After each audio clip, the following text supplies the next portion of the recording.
Buenos días. Como me decía un compañero que tenía sentado allí, el único obstáculo que tienen ustedes entre este momento y la hora de la comida, pues es esta mesa, ¿no? Por lo tanto, vamos a intentar hacerla un poco ágil e interesante. Y trataremos, como pone el programa, de los aspectos legales y éticos de la información al paciente en la práctica clínica. Menos mal que a mí me dijeron que fuera moderadora, porque claro, lo interesante aquí, lo importante es lo que van a decir los panelistas. Y los panelistas pues son 3 personas excepcionalmente adecuadas para este tema. Se trata de la doctora Ayuso, de la Fundación Jiménez Díaz, con una experiencia importante en informar a pacientes, básicamente en patología genética, diríamos. Lo mismo aplica al doctor Ignacio Blanco, que también tiene una marcadísima experiencia en informar al paciente de resultados que tienen que ver con cánceres hereditarios. Y finalmente, como los aspectos primeros son aspectos legales, pues está Pilar Nicolás. Pilar Nicolás es una expertísima en estos temas de la Cátedra de Genoma Humano de Bilbao, de la Universidad del País Vasco. Bueno, pues con ellos a punto. A ver. Situaremos el tema repasando obviedades, pero para centrarlo un poco, ¿no? Todos los que estamos aquí, lo que hemos hecho durante estos últimos años ha sido un tipo de análisis genético que sabíamos que buscábamos y también casi seguro sabíamos lo que nos íbamos a encontrar. Y hacíamos el análisis en base a una patología o a un trocito del genoma. Y lo que buscábamos en el trocito del genoma, no solo nos podían salir lo que podíamos encontrar, ya sabíamos con lo que nos encontraríamos, o con nada, o sea que no veíamos ninguna diferencia en la secuencia, o con una mutación como Dios manda, patológica, o con polimorfismos y SNPs y todo esto, y con las variantes genéticas no identificadas, que, desengañémonos, más o menos es lo que nos va a dar las nuevas tecnologías, porque en el genoma no hay otra cosa que esto. Y de todas maneras, cuando hacíamos estos estudios genéticos que he llamado dirigidos, porque me lo he copiado como lo llaman los ingleses, que lo llaman targeted, pues las cuestiones éticas que se asociaban, y se asocian a este tipo de estudios, tienen que ver con un consentimiento informado, con aspectos de privacidad, tanto individual como de grupo, protección de datos. A ver. Bueno, sí ha ido, da igual. Con temas relacionados con los seguros médicos, en nuestro país menos, y con temas relacionados con la discriminación según el estatus genético, también menos en nuestro ambiente. Pero lo que tenemos hoy, lo que estamos entrando en un tema, en una situación en que los estudios genéticos que hoy empezamos a vislumbrar y a efectuar se plantean el genoma como un todo. Y por lo tanto, es seguro que las cuestiones éticas asociadas a los estudios clásicos se ven amplificadas cuali y cuantitativamente cuando se trata de estudios de secuenciación genómica, es decir, tanto por el volumen como por el tipo de información generado. Entonces, estos dilemas éticos asociados a la utilización de estas metodologías en realidad son muy complejos. Este último tiempo que hemos estado pensando, en realidad son complejos y ocurre que los comités de ética institucionales se enfrentan a la resolución de unas cuestiones, les pedimos que resuelvan unas cuestiones y que se pronuncien y no disponen de unas guías consensuadas de cómo abordar estas cuestiones. En realidad tienen un problema los de los comités éticos de los hospitales. Y a mi modo de ver, tenemos o nos enfrentamos o hay 3 áreas específicas que creo que necesitan una valoración ética y también legal urgente. La primera es las limitaciones del consentimiento informado actual. La segunda es qué hacemos, cómo se maneja los hallazgos accidentales en la secuenciación del genoma. Y el tercero, que se ha apuntado un poquito antes, es cuál es la valoración ética y legal de la secuenciación de un exoma o de un genoma entero en el contexto de un diagnóstico prenatal. Entonces, vamos a punto por punto. Primero, las limitaciones del consentimiento informado actual. Hombre, digan lo que se tratará es de llegar a un compromiso entre los deseos del investigador, que siempre quiere que el consentimiento sea muy amplio y como más abierto mejor. Habrá que llegar a un compromiso con lo que desea el paciente o con lo que conviene al paciente, con lo que protege al paciente, que es que esté perfectamente informado de lo que le estamos pidiendo. Y después, a mí también me parece que un tema que habrá que repasar y pensar y que alguien nos diga qué tendremos que hacer, será establecer, cuando se dispone de muestras biológicas almacenadas, que todos tenemos, en qué circunstancias un consentimiento informado para estudios genéticos, digamos, clásicos, de los dirigidos, puede ser válido o cuándo se requiere un reconsentimiento.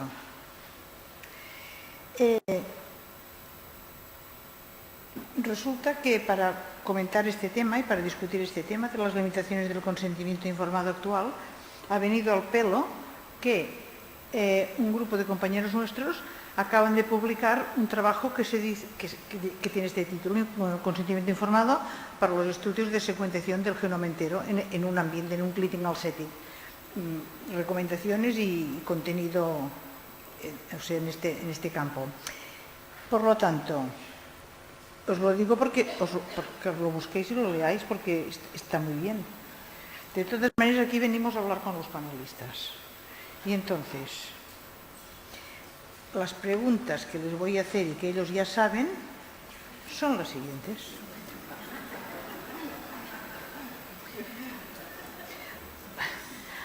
Y la primera se la voy a hacer a Carmen Ayuso porque es la primera firmante de este trabajo. Y dice, los modelos de consentimiento informado que utilizamos actualmente para estudios genéticos serán válidos para realizar análisis del genoma completo. Para no enrollarme demasiado, me he apuntado tres cosas que tengo que decir al respecto. La primera es que el consentimiento en este ámbito y en cualquiera debe considerarse como un proceso, no como un papel. Esto es fundamental, a veces se nos olvida. La segunda es respecto a los contenidos. La mayoría de los contenidos que, después de hacer esa revisión sistemática y llegar a esas conclusiones en ese artículo, la mayoría de los contenidos que se recomienda que haya son los que habitualmente ya estamos manejando en la mayoría de los consentimientos. Tampoco hay que hacer mucha gran cosa adicional. Pero sí que vimos en la revisión sistemática y por nuestra propia reflexión que sería de interés hacer dos cosas. Una, explicarle al paciente que le vamos a hacer una búsqueda a ciegas, un análisis de pesca, que decimos entre nosotros, es decir, que el análisis no es enfocado, primera cosa.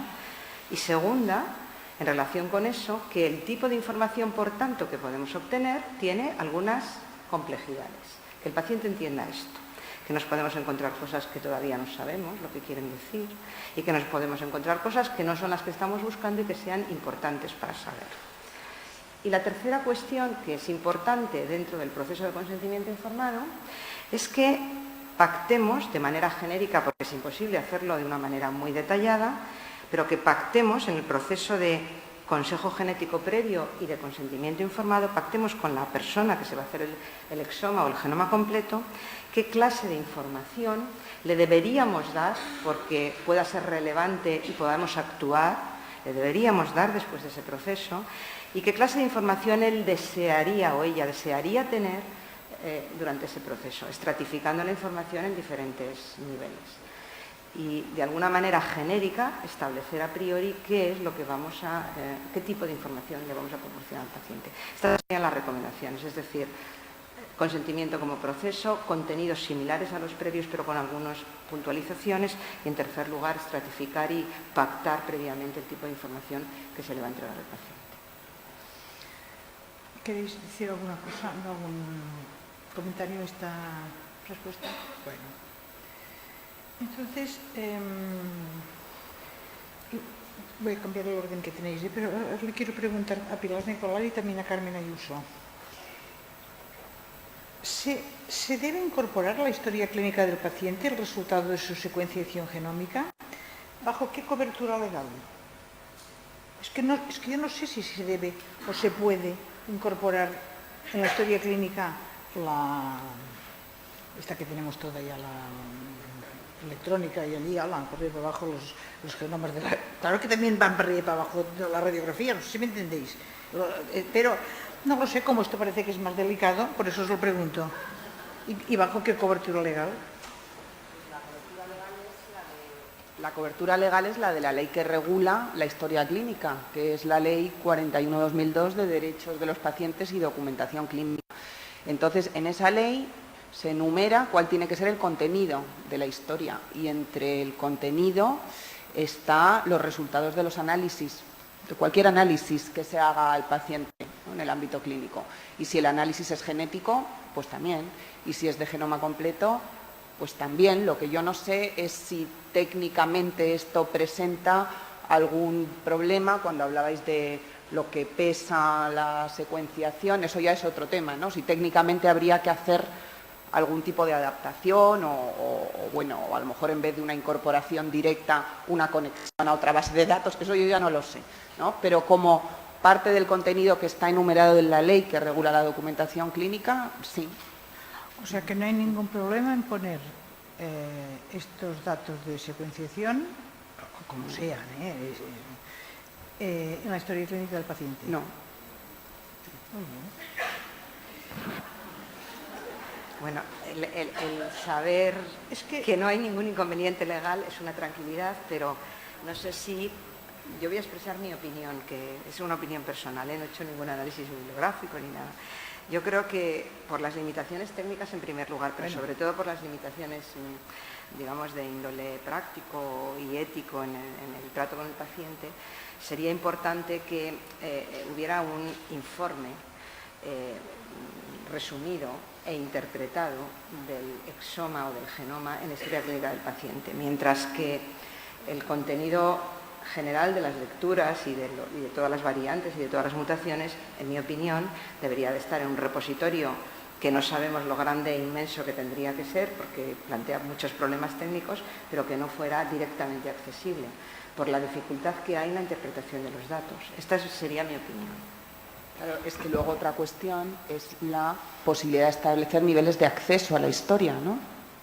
Que eso también está previsto, ¿no?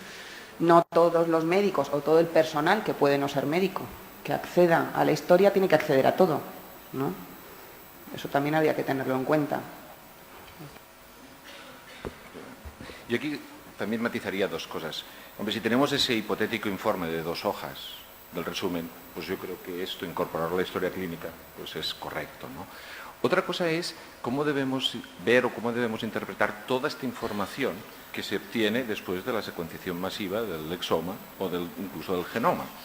En el NIH, que están haciendo aquel estudio de más de 1000 individuos, lo que han llegado a decir es que probablemente habríamos de entender esta información como un recurso sanitario. A día de hoy podremos interpretar una parte, pero eso es una fuente de información que posteriormente se podrá interpretar o reinterpretar. Entonces, lo que tendremos que aclarar es, en la historia clínica, ¿qué ponemos? El resumen que nos ha enviado el genetista, y quién tendrá después toda la información. ¿Y con la fecha? Y con la fecha. Porque lo que hoy sé, igual dentro de 2 años sé más cosas, o sea... Mira, con esto te haría una pregunta, si no te importa, te la hago a ti como panelista. ¿Quién será el responsable de la reevaluación de los resultados? ¿Ha de ser el genetista que lo ha hecho? ¿Ha de ser el paciente que ha de volver por si acaso ha cambiado la interpretación?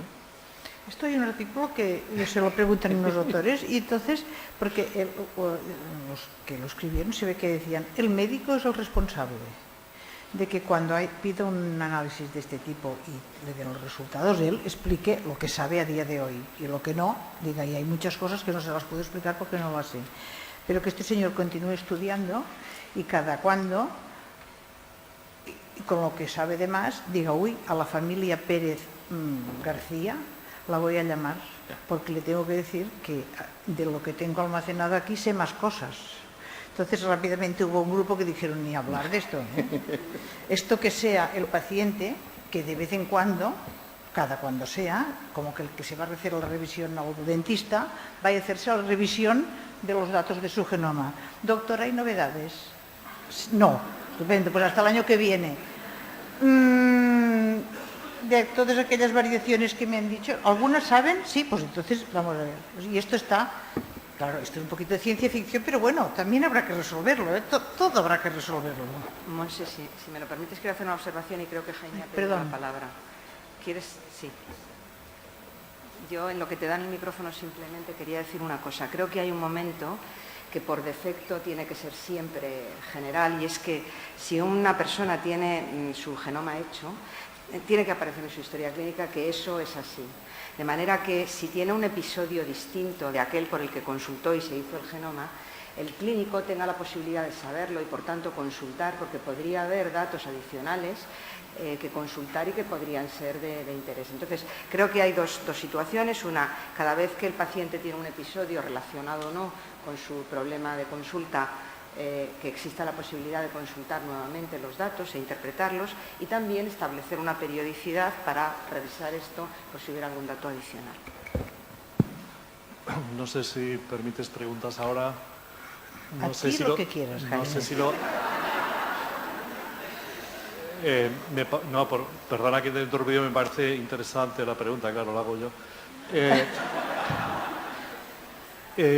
Para mí hay una diferencia muy importante, y te lo voy a preguntar a ti, Pilar. Hasta ahora, todo esto que estáis hablando, la información, el almacenaje, la petición, la extracción, qué se pasa cada día, es muy importante. Pero estamos en la sesión de los aspectos legales, y hay una parte muy importante, y es que la personalidad jurídica de esos datos ha cambiado. No son del individuo, son de sus antepasados, son de sus descendientes. Hay una información muy sensible para todos ellos. Hay una personalidad jurídica diferente. Veremos a ver quién lo pide, cómo se almacena, qué información nos da. Todo eso es cuestión de tiempo. Pero ya hay una información jurídica diferente. Y esa es mi pregunta. Y creo que no la habéis tocado todavía. Yo no lo creo así. Es un debate, ¿no?, sobre la titularidad de los datos genéticos. ¿Es titular el sujeto del que provienen o es también titular la familia? Pero si dicen, no, es que el paciente ya no es este señor, el paciente es su familia. Entonces, desde el punto de vista biológico o médico, ya no se habla de un paciente individual, sino de una familia. Yo, desde luego, desde el punto de vista jurídico no lo veo así. Y tampoco, y esto no es que sea mi idea, sino que los textos jurídicos en España, en otros países y los textos internacionales mantienen la titularidad individual de la información genética. El que tiene el control sobre esos datos es solo el paciente del que se ha obtenido, y además yo es que creo que hay una razón que a mí me sirve muy bien para entender esto, ¿no? O sea, ¿cómo voy a decir yo que el análisis que me han realizado a mí es titularidad también de mi hija, por ejemplo, y tiene los mismos derechos que yo sobre esos datos, porque son compartidos? Bueno, o no, habrá algunos que serán compartidos y otros no, ¿no? Porque no he heredado todo mi genoma igual, pues si no sería un clon, ¿no? Es algo así. Con lo cual, esa información no se sabe si es compartida o no. Habrá parte compartida y parte no compartida. Luego, ella no puede tener derechos sobre unos datos que no se sabe si son suyos, ¿no? Habrá algunos que sí y otros que no, ¿no? Pero esos datos son míos y yo he dejado que se obtengan en unas condiciones y, por lo tanto, las garantías tienen que ser individuales. Entonces, yo no creo que desde el punto de vista jurídico sea sostenible una titularidad compartida y además tampoco creo que sea conveniente. No sé, es mi opinión.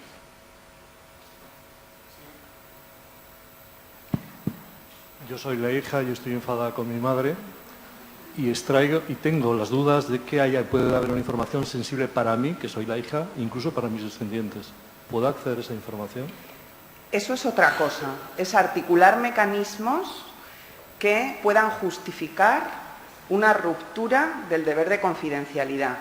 O sea, articular mecanismos que justifiquen que alguien que no es titular de una información tenga acceso a esa información. Eso sí, eso podría ser, ¿no? Pero esto no significa que la información en principio sea, o sea, el derecho sea compartido y las facultades frente a esa información sean las mismas.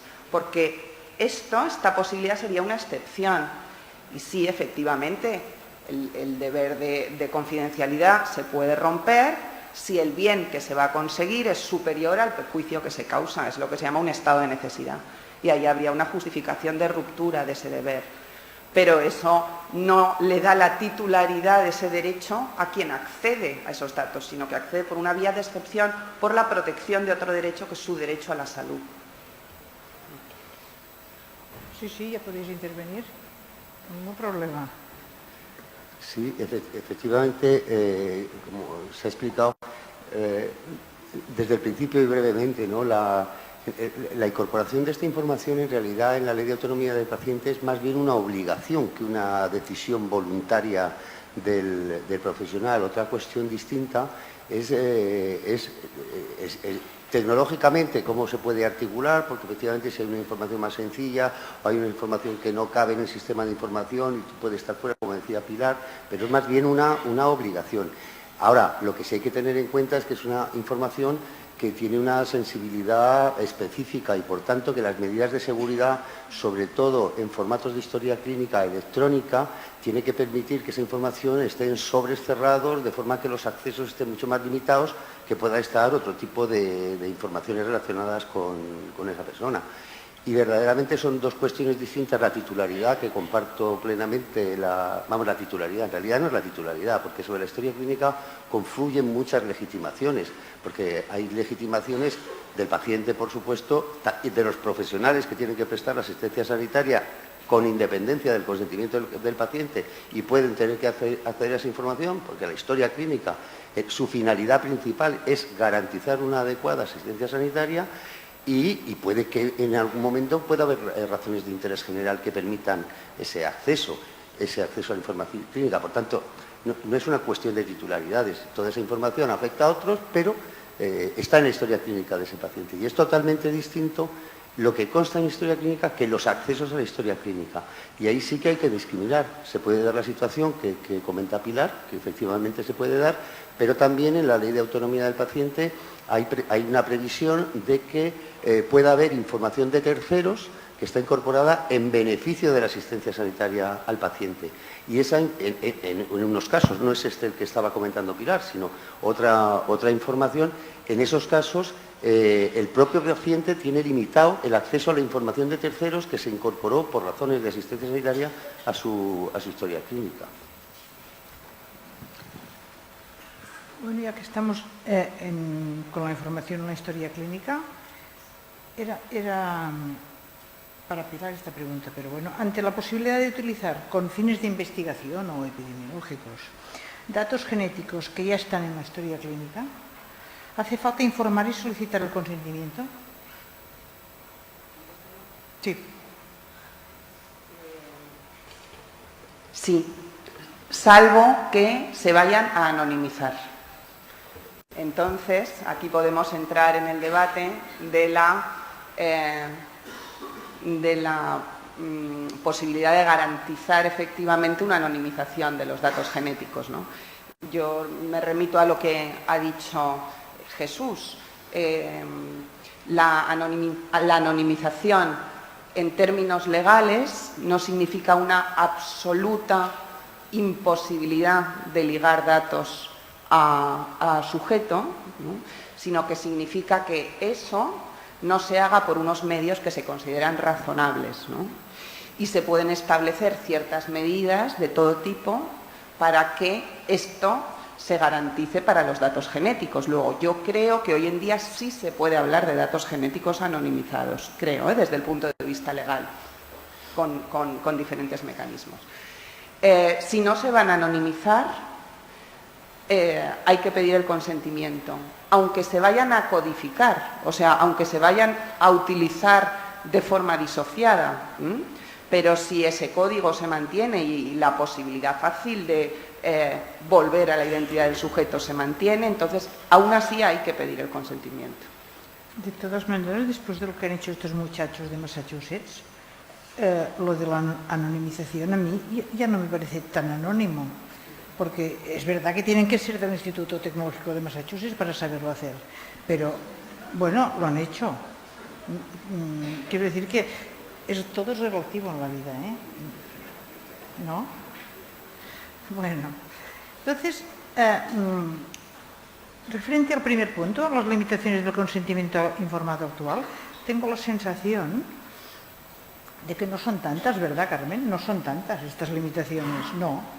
Sí, básicamente, bueno, ya nos leeros el artículo que ha escrito, pero yo creo que, como nos has dicho, si el que utilizamos ahora está bastante bien hecho, es un consentimiento bien hecho, y esto es un proceso, y al final es un papel, no habrá que añadirle muchas cosas al que estamos utilizando ahora, ¿no? Yo creo que fundamentalmente hay que añadirle muy poquitas cosas. Fundamentalmente lo que se vuelve un poquito más complejo es precisamente el proceso y el consejo genético pre y post. Es decir, el tratar de transmitir algo que para nosotros incluso es difícil de entender, como es que podemos encontrarnos cosas que luego no se validen por Sanger, que podemos encontrarnos cosas validadas pero que no sabemos interpretar, y lo más difícil, que podemos encontrar cosas que no es aquello que estaba buscando el paciente y que pueden afectar a su salud. Y que de algún modo tenemos que establecer dónde ponemos, digamos, en la frontera de la información y cómo vamos a transmitir esa información. Y esto, independientemente de que lo plasmemos mejor o peor en el documento de consentimiento informado, es importante que durante el proceso lo transmitamos bien. Va perfecto, porque vamos al segundo punto, que yo creo que también necesita una valoración ética y legal urgente, que es el manejo de los hallazgos accidentales en la secuenciación del genoma, en esto lo que no nos esperábamos, ¿no? Y entonces, le pregunto a Ignacio Blanco y después a Pilar Nicolás, dice, tras un análisis del genoma completo solicitado con un fin determinado y consentido por el paciente, aparece una información inesperada y relevante para la salud del sujeto o de su descendencia. ¿Cuál deberá ser el papel del profesional de la genética en esta situación? Desde el punto de vista ético, deberá informar de lo inesperado, esto para Ignacio y para Pilar Nicolás. Y desde el punto de vista legal, ¿cuál es la cobertura legal para el profesional en estas circunstancias? Si lo dice, ¿por qué lo dice? Y si no lo dice, ¿por qué no lo dice? Bueno, yo de entrada contestaría que tiene la obligación de explicar estos datos, pero lo que sí que creo que vale la pena, antes se comentó una pregunta en la mesa, ahora lo ha dicho Carmen Ayuso, lo que es muy importante al aplicar esta nueva tecnología es el basarnos mucho en el proceso de asesoramiento o consejo genético previo y posterior. Ahí es donde tenemos que discutir todas las cosas nuevas que pueden encontrar. Yo que vengo de la parte clínica, aquí hemos hablado mucho de que se pueden encontrar hallazgos inesperados. Y cuando a un paciente se le va a operar de una hernia inguinal y se le pide una placa de tórax, puede ser que en la placa de tórax encontremos un cáncer de pulmón y no era esperado. Entonces, yo creo que lo que hemos de hacer es ser abiertos con el paciente, decirle que, claro, como le vamos a mirar todo el genoma, vamos a encontrar muchas cosas. Y entonces, comentar al paciente qué probabilidades tenemos de que encontremos cosas que tengan una repercusión sobre el riesgo de la enfermedad para la cual ha venido o de otras enfermedades importantes, y también si habrá algún tipo de actuación posible con respecto a esa información. Entonces podríamos dividir dos grandes grupos de hallazgos incidentales. Aquellos que tienen, a Carmen le gusta mucho la palabra actionability, ¿no? Accionabilidad, que vamos a poder hacer algo con ella, o información que o no conocemos lo que significa o no tiene una repercusión inmediata. Y entonces pactar qué vamos a dar. La primera parte probablemente habríamos de darle. Entonces aquí viene un punto que antes comentaba con Pilar. La ley de investigación de biomedicina en España garantiza tanto el derecho de saber como el derecho de no saber, que es algo muy diferente de otras legislaciones fuera. Entonces, claro, el paciente tiene el derecho a no saber estas informaciones, por lo cual, en este proceso de asesoramiento y de búsqueda del consentimiento informado, tiene que decirnos él si lo quiere o no recibir y quedar reflejado bien. Sí, bueno, lo ha dicho Ignacio, ¿no? La ley prevé que antes de realizar el análisis hay que preguntar sobre la voluntad en relación al conocimiento de esta información, ¿no? Y esa voluntad habrá que respetarla. Y la responsabilidad del médico se referirá a los términos en los que el paciente expresó su voluntad. Si dijo que quería saber, el médico está obligado a decirle. Y si dijo que no quería saber, está obligado a no decirle. O sea que tampoco es tan complejo. Es decir, la responsabilidad del médico depende de su compromiso con el paciente. O sea que en el consentimiento informado, que es un papel al final, esto tiene que constar. Sí, pero el consentimiento informado no es un papel. Sí, al final es un papel. El consentimiento informado se lo explica, se lo vuelve a explicar y todo. Pero cuando vas al juez es un papel. A ver, el consentimiento sí es un papel y es un acto de la voluntad que se documenta en un papel. O sea, el consentimiento es un acto de la voluntad. El papel lo que es una documentación de eso. Eso es así. Otra cosa es la información previa, que eso tiene que ser un proceso, tiene que ser oral, como dice la Ley de Derechos del Paciente, aunque puede constar por escrito, y eso no se puede desvirtuar, ¿no? Y en ese proceso de información, que como ha dicho Ignacio, es en el que hay que explicar al paciente, etcétera, es donde se llegará a la conclusión y el paciente tomará una decisión. Y su voluntad se documentará en un documento, ¿no? en un papel, pero es decir, no se puede reducir a eso. No. Yo me refiero a que estoy encantada de la vida que el consentimiento que utilizamos ahora necesite pocos retoques. Pero uno de los que necesitará será este, ¿no? Pero es que esto ya estaba previsto en el 2007, en la Ley de Investigación Biomédica. La obligación de preguntar por la voluntad de conocer o no conocer hallazgos inesperados. Pero esto, perdón, la mayoría de los consentimientos informados no está esto, ¿eh? Bueno, pues sí, debería estar. Pues vale. Muy bien, perfecto. Sí, yo querría hacer una observación respecto de, digamos, la voluntad de la persona que se somete a un exoma o a un genoma de no saber. Pero eso tiene una limitación, entiendo, y es que si uno descubre alguna variante o alguna mutación sobre la cual podemos hacer algo para mejorar la salud del paciente o incluso salvarle la vida, estamos obligados moralmente a revelarlo y a actuar. No solamente moralmente, sino legalmente. Es que en el artículo 4 de esta ley deja claro que si el paciente no quiere saber, ¿no? Bueno, es verdad, es la legalidad.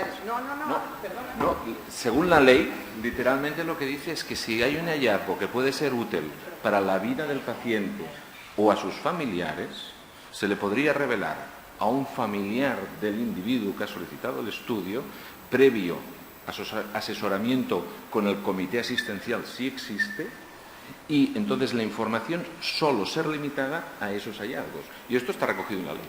Sí, creo que es en el artículo 4 o 5, ¿no? Se refiere a cuando se ha ejercido el derecho a no saber y con esto entonces se limita la posibilidad de que sea el propio paciente el que informe a los familiares, ¿no? Porque otro punto que hay que incluir en la información previa al consentimiento es la advertencia sobre la relevancia de la información a los familiares y de la facultad que tiene el paciente de tomar una decisión en relación con su comunicación o no. De manera que hay que concienciarle de que tiene una obligación moral, por lo menos, de compartir eso. Bueno, si ha ejercido el derecho a no saber, esto tampoco lo puede hacer, no lo podrá comunicar a los familiares. Y entonces la ley intenta solucionar este problema diciendo que en este caso se le podría comunicar a los familiares. Pero no es que haya una obligación de comunicárselo al paciente, él ya ha optado por no saber. Existe un derecho, por ejemplo, de negarse a un tratamiento, incluso aunque en general, en la Ley de Autonomía del Paciente, incluso aunque esta negativa suponga la muerte del paciente. Existe un derecho a rechazar un tratamiento. Por supuesto que existe un derecho a negarse a recibir una información, aunque esa omisión vaya a suponer un perjuicio grave para la salud. Igual, digo, que existe el derecho a negarse a que a uno le operen, a que le den el tratamiento, y puede pedir el alta voluntaria y irse a su casa. Y eso es así. Y entonces en el derecho a la ignorancia también es así, ¿no? Y la salvedad es por el problema que esto puede generar para los familiares.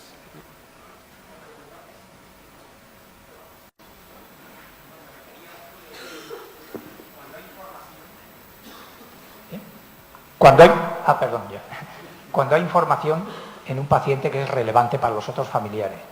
En parte se ha contestado legalmente, pero ¿cómo estaría? Le quería preguntar a Carmen Ayuso, desde el punto de vista ético.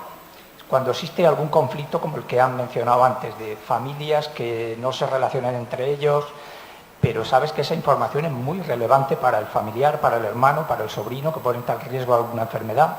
Yo no trabajo con esto, pero en cáncer familiar creo que debe surgir, y para su asesoramiento reproductivo. Y un pequeño comentario sobre estudios anonimizados. Legalmente podrá haber cierta cobertura, pero éticamente son muy, muy cuestionables, ¿sí? Yo personalmente creo que éticamente no son aceptables. Realmente yo creo que desde el punto de vista moral, si encontramos una alteración que sabemos que la familia se puede beneficiar de su conocimiento, pues estamos obligados a que de alguna manera le llegue la información. Y como decía Pilar, tenemos un recurso legal para hacer eso. ¿Cómo se maneja eso en la práctica? La verdad es que cuando tienes buena relación con el paciente, es excepcional que te encuentres con alguien, es excepcional pero existe, con alguien que se niega a revelar eso a sus familiares. Y generalmente si les das tiempo para asumir la información, les das apoyo para que se la transmitan ellos mismos, pero tú estés en un segundo plano por si necesitan algo, y hagas un cierto seguimiento, en un porcentaje elevadísimo, me imagino que será la experiencia de todos, finalmente la información llega y llega adecuadamente a los familiares. Otra cosa es cuando se tiene urgencia en que se transmita esa información, en algunos tipos de cáncer, etcétera. En esas situaciones, pues probablemente el manejo sea algo más difícil. Pero en mi experiencia, recuerdo algunos casos concretos de enfermedad de Huntington, por ejemplo, y en la inmensa mayoría de los casos se ha podido conducir bien. Ha habido excepciones en las cuales personas que sospechaban que sus familiares tenían este problema y no se lo habían revelado, pues han acudido a nosotros y hemos podido resolver el tema o utilizar una vía alternativa. Es excepcional. Yo creo que moralmente estamos obligados a que eso llegue a quien tiene que llegar en las circunstancias en las que no haya otra opción, y creo que tenemos mecanismos legales para hacerlo, pero yo soy partidaria de gastar todo el tiempo posible en persuadir al propio paciente y hacerlo de otra manera. Bien, yo simplemente añadir, ¿no?, en esta persuasión, que es algo que tenemos que incluir desde el primer momento en el proceso de asesoramiento genético. Yo que me encontré, en mis inicios me encontré con este mismo problema, desde entonces es uno de los elementos que siempre planteo. ¿Cómo se transmitirá la información al resto de la familia?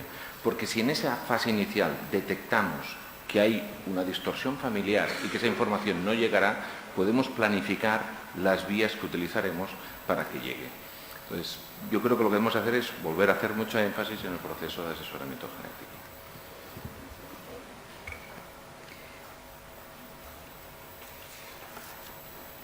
Ahora, la pregunta que quería plantear ahora, la verdad es que no es una valoración ni ética ni legal, pero quiero saber qué os parece.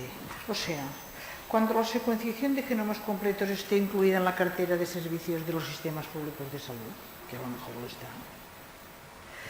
¿cómo debe regularse la formación sobre secuenciación genómica de los profesionales sanitarios del país para que los capacite para solicitar e interpretar adecuadamente las peticiones? ¿Cómo lo haremos esto? ¿Cómo se regulará quién puede pedir con una cierta garantía de que es lo que toca? Carmen.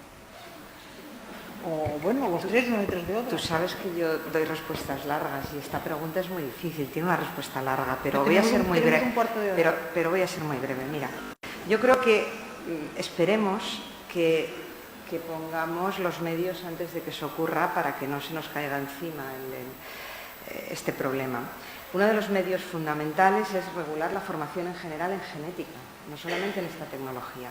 Regular la formación de pregrado, la de posgrado y, por tanto, el reconocimiento de la especialidad. Como nos están filmando, tengo que poner esta cuñita publicitaria, porque especialidad de genética ya es necesario en el sistema. Pero también formar, como tú bien dices, a todos los profesionales médicos, no solamente, a todos los profesionales sanitarios, no solamente, aquellos que van a dedicarse al ejercicio de la genética o de la genómica, pero desde las facultades sanitarias. Y luego la posibilidad de que en los equipos, en los servicios de genética, haya una interacción multidisciplinar y sea muy fluida y sea muy habitual. En aquellos sitios donde no haya servicios de genética, que haya profesionales de otras especialidades que se puedan formar específicamente yendo a rotar en grupos en servicios de genética. Es decir, esto habría que articularlo dentro de lo que es una formación de posgrado general en el ámbito de la genética. Y esto es un aspecto más. Yo ya me conformaría con que la formación general en genética fuera mejor. Espero que sí sea, Bueno, yo simplemente añadir que lo que creo que hemos de exigir es que se pongan recursos para la formación, ¿no? Además de que tú comentabas que quién podrá pedir estos test, pues igual que el PET solamente lo puede pedir al oncólogo después de decir el por qué, pues aquí tendrá que ser el especialista en genética el cual pueda solicitarlo.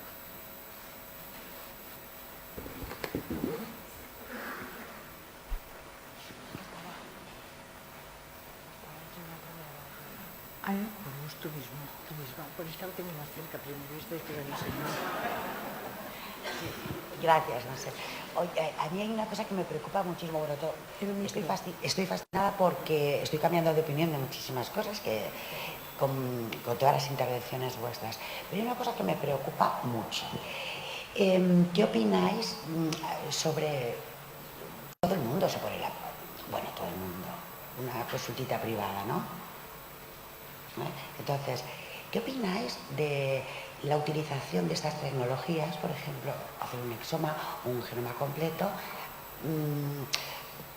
en una consulta privada? ¿Sabes? Todo el mundo estamos oyendo, secuencies el genoma y le diremos cómo será de guapo, cuántas enfermedades puede tal, las cosas que no debe comer, etcétera, etcétera, ¿no? Nutrigenómica, etcétera. ¿Creéis que puede montarse una consulta cualquier persona? ¿La ley protegería a los, entre comillas, pobres usuarios que les digan, ¿sabes? Cualquier cosa, de forma nada regulada? ¿El Estado obligaría a que tuviera una acreditación concreta y si no, está prohibido? ¿Hay algo de esto? Porque la gente, a mí me lo han dicho mucha gente, ¿no? Oye, que es que a mí, si voy a un sitio, me acepto el genoma por privado, ¿no? Fuera del contexto hospitalario. Y oye, les meten unas cosas que da miedo, ¿no? Y la gente se queda con eso. Entonces, en España estamos protegidos ante eso. Muchas gracias. Bueno, yo puedo contestar así en general y luego vosotros podréis detallar a lo mejor un poco más. Hay unas previsiones generales que exigen, primero, que cualquier análisis genético solo se puede llevar a cabo en el marco de un consejo genético adecuado. Y esto significa que se realice por profesionales acreditados, y ahora aquí pero bueno, la ley lo que dice es que tiene que hacerse por profesionales acreditados y por centros también acreditados para este tipo de análisis, o bueno, habrá o para análisis parecidos, ¿no? O sea, digamos una acreditación técnica, ¿no?, para este tipo de análisis. O sea, que por una parte tiene que haber una acreditación de los profesionales y de los laboratorios. Además, tiene que haber una indicación médica para hacer análisis genéticos. Y luego, además, tiene que establecerse mecanismos para proteger en general los derechos de los pacientes o usuarios que acudan a estos análisis, ¿no? Tiene que haber un sistema de protección de datos, de trazabilidad de las muestras. O sea, si todo esto no se cumple, eso es ilegal. Si todo esto se cumple, eso es legal. ¿Esto se puede hacer en una consulta privada? Yo creo que sí, ¿no? Si todo esto se cumple. Si todo esto se cumple. O sea, que sea público o privado no creo yo que sea la gran diferencia, sino el que se cumpla todo lo que se tiene que cumplir. Y luego solo quiero hacer una cosa muy, muy rápida, por si no da tiempo a llegar a esa pregunta, sobre la posibilidad de que sea el propio paciente usuario el que mande la muestra, ¿no? Que eso también... Y yo aquí veo un inconveniente muy grave, o sea, muy, muy importante, ¿no? Que es que cómo nos aseguramos que esa muestra es de quien dice que es, ¿no? Entonces, yo creo que ahí no está suficientemente garantizada la intimidad del sujeto de esa muestra y, por lo tanto, yo creo que tiene que haber unos mecanismos para asegurar la trazabilidad. Efectivamente, se sacó de esta persona, se analiza a esta persona y se devuelven los datos a esta persona. Si todo eso se cumple, pues sí, y si no, no.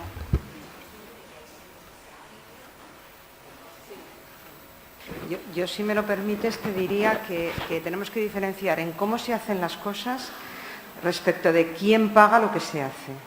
Las cosas hay que hacerlas bien siempre, siempre, siempre. Lo que pasa es que si hay personas o profesionales que para tener un beneficio económico hacen las cosas mal, pues estarán haciendo mal. Entonces, si se cumplen los requisitos legales que comenta Pilar, se pueden hacer en el ámbito público o en el ámbito privado. Pero uno no puede saltarse esa barrera porque paga. Eso no puede ser. Claro. La mala praxis no solo existe en la genética, existe en cualquier área de la medicina. Yo creo que durante mucho tiempo los genetistas han peleado por un rigor de calidad en cómo se tienen que hacer las técnicas, cómo se tienen que indicar, qué proceso tienen que seguir.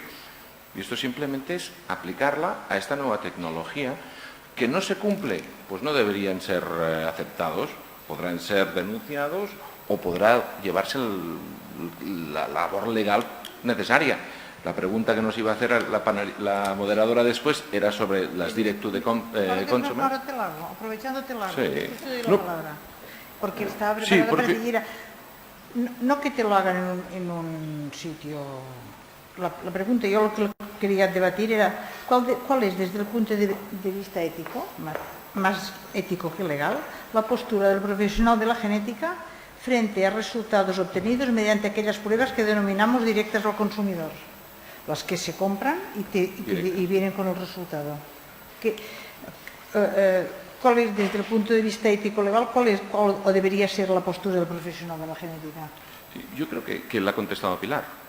Si se cumple, que pero existe si una indicación... Está en Internet, ¿cómo claro, por eso... Yo sé si están acreditados el laboratorio es que ahí voy. De la China que lo hace. Es que ahí voy. Si yo puedo entrar en Internet, coger, apretar un botón, yo no estoy recibiendo el asesoramiento genético previo, ¿vale? No sabe nadie de quién es la muestra que estoy enviando, porque puedo estar enviando la de mi hijo, ¿vale? No sé qué calidad cumple el laboratorio que me lo va a hacer, ni voy a saber quién me explicará los resultados. Como no se han cumplido todos aquellos elementos que requerimos para la calidad, pues no debería ser aceptable. Si hay una compañía que comercializa los test genéticos y garantiza todo aquello que consideramos que ha de ser lo correcto para un estudio genético, pues podría ser aplicable. Yo de momento no conozco ninguna de estas compañías que lo garantice todo, porque el asesoramiento genético, si queremos que sea real, ha de ser independiente de la compañía que lo comercializa. Es lo único que yo añadiría. Ahora, por favor, esta palabra que no se pase. Mi pregunta era esta misma, es decir, desde el punto de vista práctico, ¿cuál es la reacción cuando alguien llega con el genoma que se ha hecho en 23andMe? Ese es el otro gran problema, es que si nosotros tenemos que interpretar aquellos resultados que no hemos solicitado. Esto, la Sociedad Americana de Oncología Médica ya se posicionó y dijo que no tenemos por qué explicar aquello que nosotros no hemos pedido, porque no lo vamos a poder saber interpretar. Entonces, pero esto se lo habremos de decir al paciente. Mire, es que estos datos que usted ha solicitado, nosotros en nuestra práctica clínica no los hubiéramos utilizado, no los hubiéramos pedido.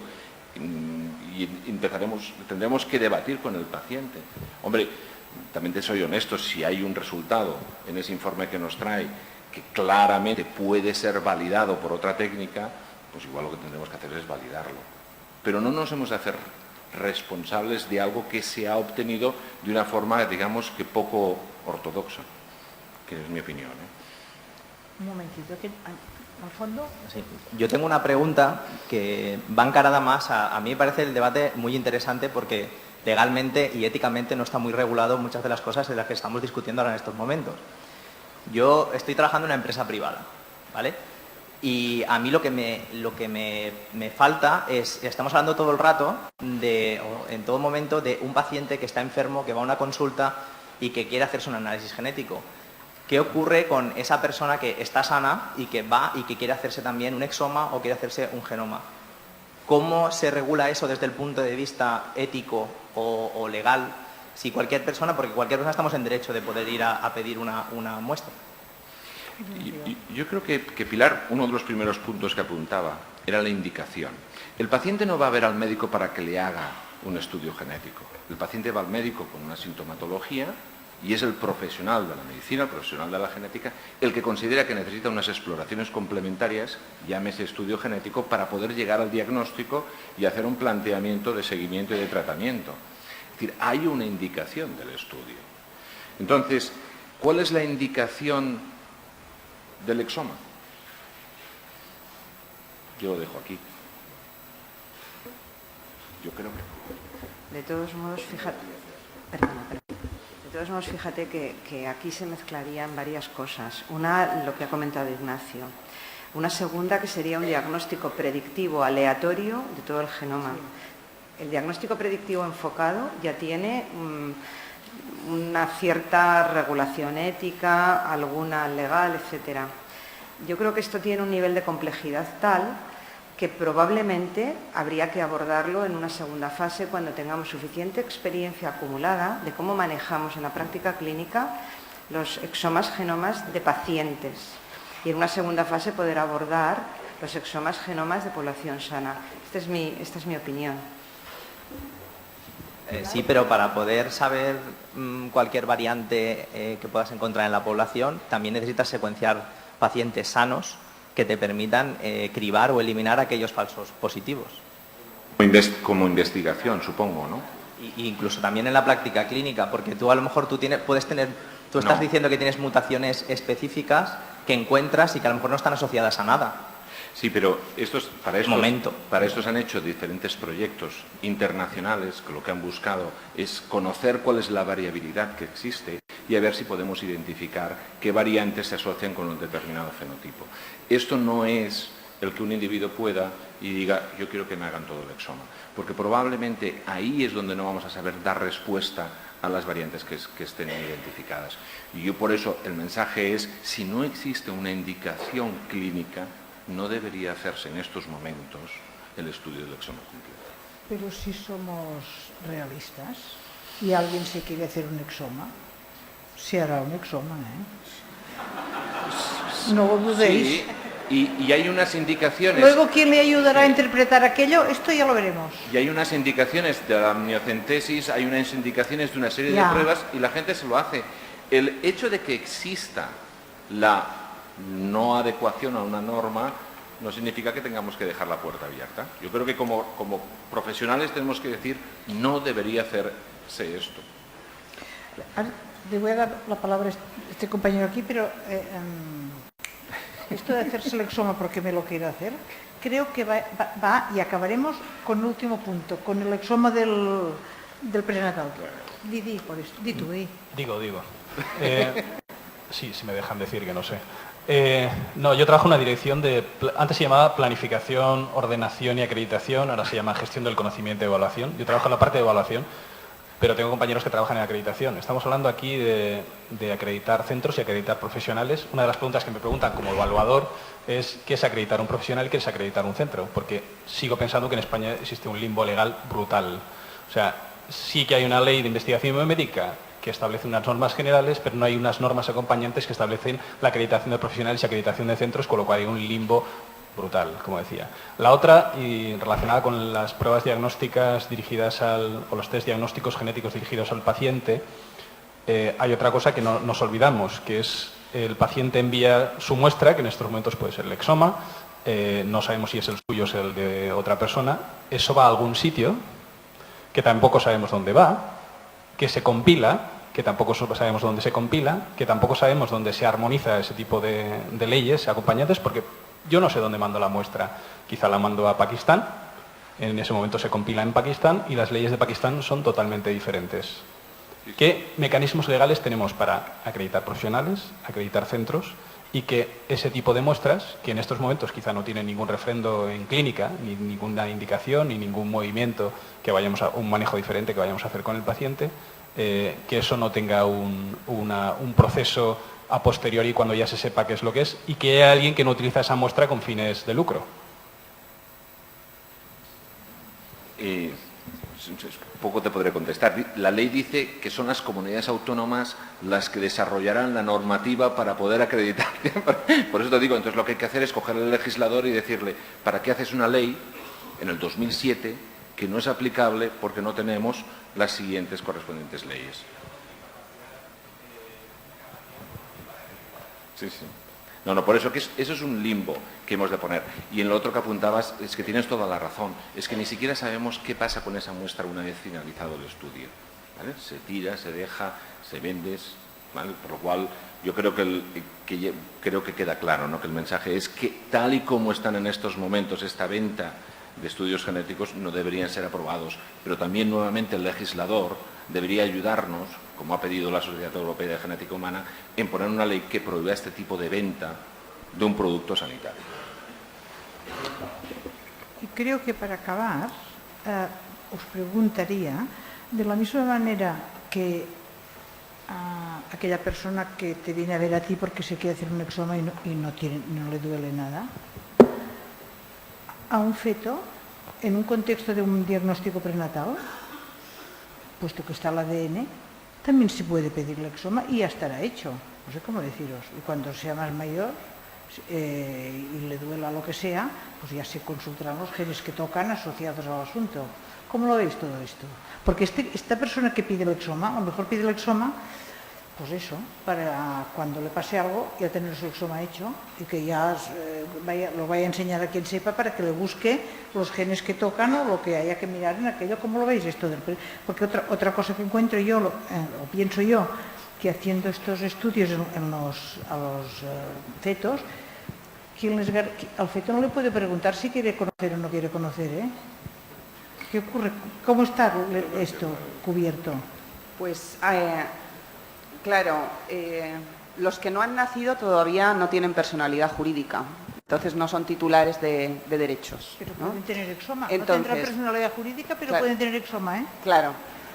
Por eso, como pasa eso, pues la Ley de Investigación Biomédica incluye un artículo en el que prevé expresamente que los principios enunciados o recogidos en la ley son aplicables también a los análisis a los embriones y fetos, los mismos principios.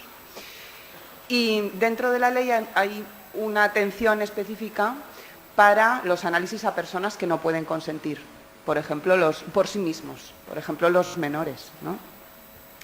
Entonces, los mismos principios habrá que aplicar a los análisis a los fetos, ¿no? Primero los generales, de los que ya hemos hablado, por ejemplo, que haya una indicación, ¿no? Y después los que están previstos para personas que no pueden consentir. Y uno de ellos es que siempre el análisis tiene que estar hecho en su beneficio. Y esto ya no lo dice la ley, pero sí que es una opinión que he oído que está extendida desde el punto de vista ético, ¿no? Que es que los análisis a menores habría que posponerlos si es que de su realización en ese momento no se va a obtener un beneficio en ese momento, ¿no? Si se puede posponer sin que esto cause un perjuicio al menor, pues habrá que posponerlo. Pues yo diría que lo mismo con los prenatales. Yo, si me permites añadir una cosita, ya que antes he intentado polemizar con Pablo. Normalmente lo que a día de hoy la mayoría de las sociedades lo que acepta es que a nivel prenatal sí podrían hacerse estudios dirigidos, incluso el exoma, para poder identificar una alteración. Lo que también comentan todos los estudios que he podido leer hasta ahora es que aquellos resultados incidentales que no comportan un riesgo inmediato, la revelación de los mismos sí que se debería posponer hasta la mayoría de edad en que él pueda aceptar o no el saber ese resultado.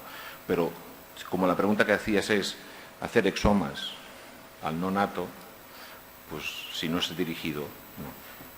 Es que igual que van a verle a un compañero nuestro de allí para hacerse el exoma, vamos a ver, no quisiera ser ahora grosera yo, pero si el exoma se pone muy de moda y según qué ambientes tiene un precio aparte, pues a lo mejor también el exoma sería un estudio que se puede hacer además del feto para estar seguros de cómo vendrá todo bien. No sé si me explico. O sea que esto que nos parece que no puede ser será, si no, ya lo veréis, ya lo veréis. ¿Puedo añadir algo, Monse? Sí, lo que quieras. No, es que a mí se me ocurre otro problema, ¿no? Otra reflexión que no tengo muy bien la respuesta, ¿no? Pero bueno, eso que he dicho que siempre es en beneficio del feto o del preembrión, dice la ley que es salvo lo previsto para la interrupción voluntaria del embarazo, claro. Entonces yo lo que me pregunto es, claro, tal y como está regulada la interrupción del embarazo, se refiere a que hasta la semana 14 depende de la voluntad de la mujer y hasta la 22 es porque el feto tiene una anomalía o una enfermedad, ¿no?, que justifica la interrupción del embarazo. Claro, yo me pregunto, tanto en el diagnóstico prenatal como también en el preimplantatorio, por las predisposiciones, ¿no?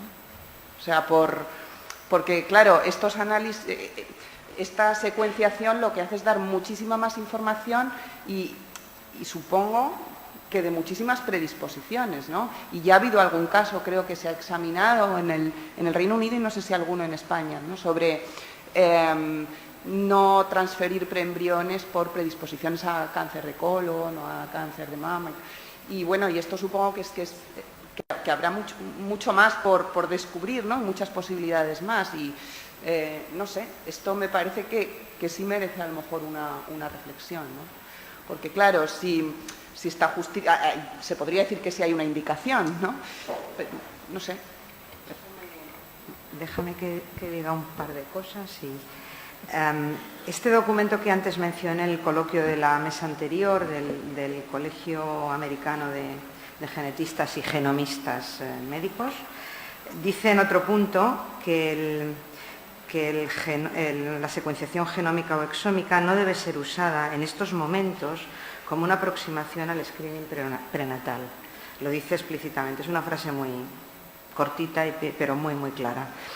Bueno, pues parece que estos señores que llevan debatiendo sobre este tema un poquito antes que nosotros y más en profundidad han llegado a esta conclusión que parece que es un poco lo que estamos diciendo. No debe ser en este momento. Otra cosa es lo que luego sea, no debe ser. Respecto de lo que comentas del DGP, estamos aquí dos personas que pertenecemos al Comité Nacional de Reproducción Humana Asistida, donde se ven estos casos que tú comentas, y en efecto tienen que pasar por este comité y evaluarse específicamente los casos de predisposición y de enfermedades que aparecen en edad adulta, porque así está dispuesto por la ley y este es el mecanismo. Se debate en profundidad y se analizan realmente cuál es el riesgo para llegar a un dictamen, a una conclusión. Entonces creo que lo importante es eso, pero también tenemos que tener en cuenta un poco los valores que tenga la sociedad en la que estamos. Por ejemplo, en la sociedad holandesa, he leído yo un artículo muy reciente, que lo tuve que leer para ese artículo que luego publicamos, donde dicen que, depende de las sociedades, se pone la decisión sobre qué hacer en la gestación en manos del legislador o de un comité, o se pone en manos de la propia pareja. Se le dice, su feto tiene predisposición a tener tal cosa, y es la pareja la que toma la decisión. Como esto no sabemos en qué ámbito nos vamos a mover, porque no depende de nosotros, sino de los legisladores, lo que sí que es muy importante es tener mucha formación de conocimiento sobre la información que se va a dar para que todo el mundo tenga los elementos de juicio para tomar la decisión que sea, quien la tenga que tomar.